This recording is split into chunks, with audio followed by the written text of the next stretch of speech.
ವಂಶ ಚರಿತ್ರೆಯನ್ನು ಹೇಳೋದಕ್ಕೆ ಮೊದಲಿಡ್ತಾರೆ. ಅಯೋಧ್ಯ ನಗರವನ್ನು ಪರಿಪಾಲಿಸುವಂತಹ ದಶರಥ ಮಹಾರಾಜರ ಪೂರ್ವಿಕರ ಬಗ್ಗೆ ಹೇಳೋದಕ್ಕೆ ವಸಿಷ್ಠರು ಮೊದಲಿಡ್ತಾರಂತೆ. ಮೊದಲು ಬ್ರಹ್ಮದೇವರು ಜನ್ಮಿಸ್ತಾರಂತೆ.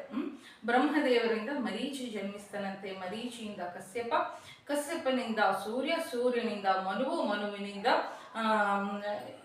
ಇಕ್ಷ್ವಾಕು, ಇಕ್ಷ್ವಾಕುವಿಗೆ ಕುಕ್ಷಿ, ಕುಕ್ಷಿಗೆ ವಿಕುಕ್ಷಿ, ವಿಕುಕ್ಷಿಗೆ ಬಾಣ, ಬಾಣನಿಗೆ ಅನರಣ್ಯ, ಅನರಣ್ಯನಿಗೆ ಪೃಥು, ಪೃಥುವಿಗೆ ತ್ರಿಶಂಕು, ತ್ರಿಶಂಕುಗೆ ಧುಂದುಮಾರ, ಧುಂದುಮಾರನಿಗೆ ಮಾಂದಾತ, ಮಾಂದಾತನಿಗೆ ಧ್ರುವಸಂಧಿ, ಧ್ರುವಸಂಧಿಗೆ ಮಾಂದಾತನಿಗೆ ಸುಸಂಧಿ, ಸುಸಂಧಿಗೆ ಧ್ರುವಸಂಧಿ ಮತ್ತು ಪ್ರಸೇನಜಿತ್ ಅನ್ನುವಂಥ ಇಬ್ಬರು ಮಕ್ಕಳು ಇರ್ತಾರಂತೆ. ದೊಡ್ಡವನಾಗಿರುವಂಥ ಧ್ರುವಸಂಧಿ ಭರತ ಮತ್ತು ಭರತನಿಗೆ ಅಸಿತ, ಅಸಿತನವರೆಗೂ ರಾಜ್ಯ ಪರಿಪಾಲನೆ ನಡೆಯುತ್ತಂತೆ. ಈ ಅಸಿತ ಐಹೈ ಮತ್ತು ತಲಾಂಜ ಮತ್ತು ಶತಬಿಂದು ಅನ್ನುವಂಥ ವಂಶದವರೊಂದಿಗೆ ಯುದ್ಧ ಮಾಡಿ ಸೋತೋಗ್ಬಿಡ್ತಾರಂತೆ. ನಂತರ ಆತ ಹಿಮಾಲಯ ಪರ್ವತಕ್ಕೆ ಹೋಗ್ಬಿಟ್ಟು ತನ್ನ ಇಬ್ಬರ ಹೆಂಡತಿಯೊಂದಿಗೆ ಹೋಗ್ತಾರಂತೆ. ಇದರಲ್ಲಿ ಒಬ್ಬ ಹೆಂಡತಿ ಗರ್ಭವನ್ನು ಧರಿಸಿ ಇನ್ನೊಬ್ಬ ಹೆಂಡತಿಗೆ ಸಂತಾನ ಆಗೋದಿಲ್ಲ ಅಂತೆ.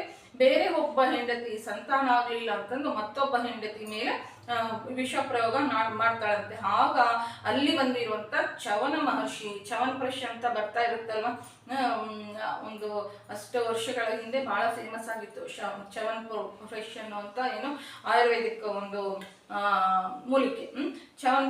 ಚವನ ಮಹರ್ಷಿ ಬಂದ್ಬಿಟ್ಟು ಆ ಒಬ್ಬ ಹೆಂಡತಿ ಹೊಟ್ಟೆಯಲ್ಲಿರುವಂಥ ಪಿಂಡ ಸಂಹಾರ ಆಗದಲೇ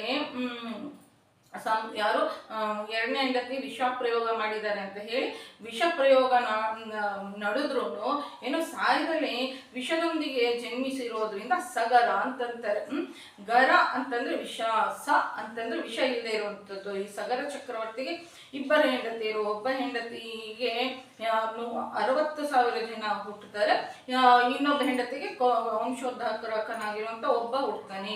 ಕಪಿಲ ಮಹರ್ಷಿ ಒಂದು ಆಗ್ರಹಕ್ಕೆ, ಗಂಗಾವತರಣದಲ್ಲಿ ನೀವೆಲ್ಲರೂ ಕೇಳೇ ಇರ್ಬೋದು, ಕಪಿಲ ಮಹರ್ಷಿ ಆಗ್ರಹಕ್ಕೆ ಏನು 60,000 ಸಗರರು ಕೂಡ ಏನು ಬೂದಿ ಆಗ್ಬಿಡ್ತಾರೆ. ಮತ್ತೊಬ್ಬ ಹೆಂಡತಿಯ ಮಗ ಅಸಮಂಜಸನಿಗೆ ಅಂಶುಮಂತ, ಅಂಶುಮಂತನಿಗೆ ದಿಲೀಪ, ದಿಲೀಪನಿಗೆ ಭಗೀರಥ, ಭಗೀರಥನಿಗೆ ಕಾಕುತ್ಸ, ಕಾಕುತ್ಸನಿಗೆ ರಘು, ರಘುವನಿಗೆ ಪ್ರವೃದ್ಧ ಒಂದು ಬಾರಿ ಪ್ರವೃದ್ಧ ಧರ್ಮ ತಪ್ಪಿ ಪ್ರವರ್ತಿಸಿರೋದ್ರಿಂದ ಯಾರು ವಸಿಷ್ಠ ಮಹರ್ಷಿ ಆತನನ್ನು ಶಪಿಸ್ತಾರೆ. ಆಗ ರಾಜ ಕೂಡ ತಿರುಗಿ ವಸಿಷ್ಠರನ್ನು ಶಪಿಸೋಣ ಅಂತಂದ್ರೆ ಆತನ ಹೆಂಡತಿ ಏನೋ ಬುದ್ಧಿ ಹೇಳ್ತಾರಂತೆ. ಆಗ ಕುಲಗುರುಗಳನ್ನು ಶಪಿಸಬಾರ್ದು ಅಂತ ಅಂದ್ಕೊಂಡು ಆಗಿನ ತನಕ ತನ್ನ ಕಮಂಡಲದಲ್ಲಿ ಇರುವಂತ ನೀರನ್ನು